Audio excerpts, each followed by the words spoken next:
I'd like to spend some time now developing your technique. We talked a lot about musical phrases and how to play fills musically, which is great. We need to understand that. Without that, you won't be that much of a musician.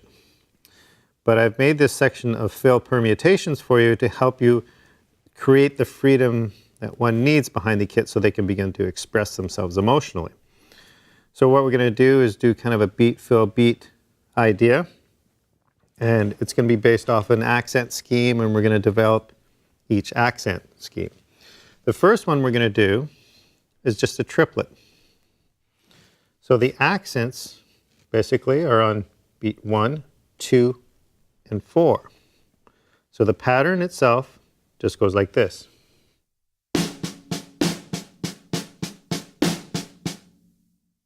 So you can see accent right hand, left hand, left hand.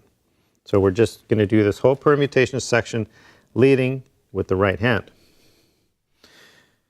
The first step, let's do it like that, just on the snare, just get used to the accents.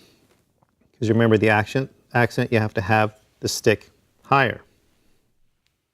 Makes it easier to produce the accent. Once you get comfortable with that, you want to start taking it to the rim shot.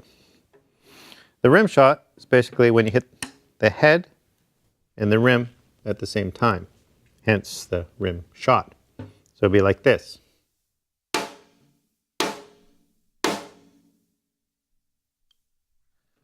With the rim shot too, you can get quite creative because you can have all kinds of different pitches with it. I'll play some different rim shots for you.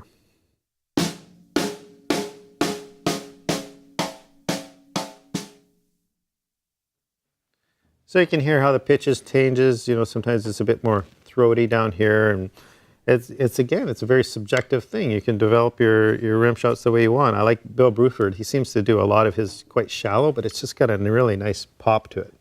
So find out what works best for you, what you like, and then go with that. So back to our accent scheme in triplets, we're going to do it now with a rim shot, which would be like this. Now, the way we work that is beat, fill, beat.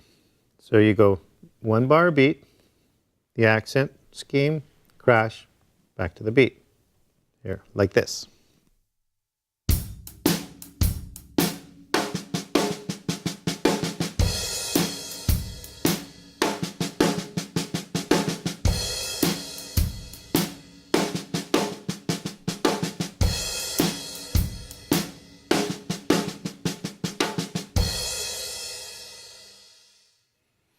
So you don't want to rush that. You want to make sure the timing is flowing. Once you get comfortable with the accent scheme, work it with a click, because you don't want to be speeding up and slowing down, anticipating the accents. So our second permutation, we'll be bringing the hands up to the toms. What you do is just the accents are on the toms. So your right hand accent will go to your floor tom, your left hand accent will go to your small tom. The unaccented notes are still played on the snare. So again, with our first accent scheme, the fill would sound like this.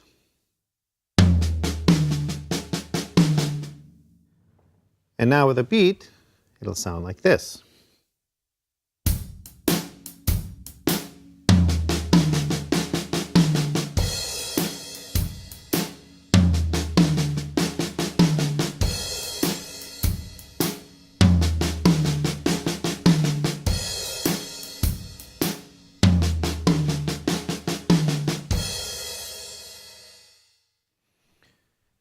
Now with our next permutation, what we do is we take it up to the crashes with the bass drum. So same concept, accents go up to the crashes instead of the toms, unaccented notes on the snare. So the fill now becomes this.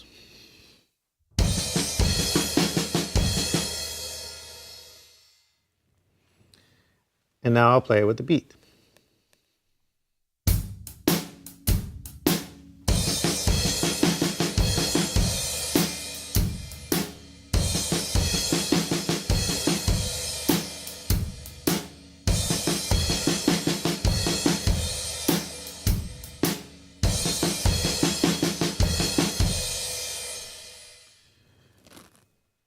What we do next in the permutation development is we add in the hi-hat.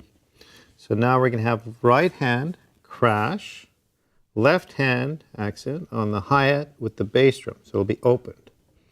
So the first accent scheme with this concept will go like this.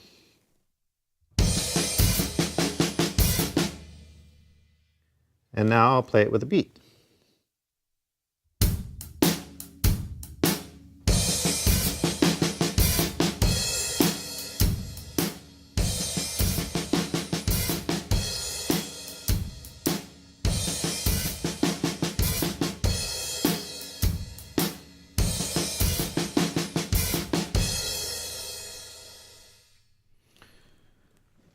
So that's one cycle of our fill permutation section.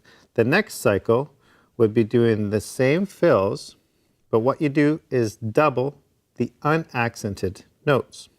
Because the unaccented notes are always played on the snare, so it's going to make it easier, not on a floor tom or something where there's less response. So I'll play the fill for you with the unaccented notes doubled just on the snare. It'll sound like this. So you kind of get the concept, the singles, the doubles. Singles are accented, doubles unaccented.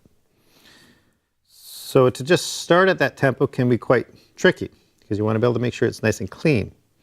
What I would suggest is doing it one stroke at a time. This way you're going to be assured that it's played properly. Because if you practice it wrong, you're going to become very good at playing it wrong. I've done that for quite a few years. Don't do that. So if I was to first learn this using the double stroke, because it starts getting into the finesse of the hand because you need to release double and more stable or secure for the single. So I would start this practice routine like this.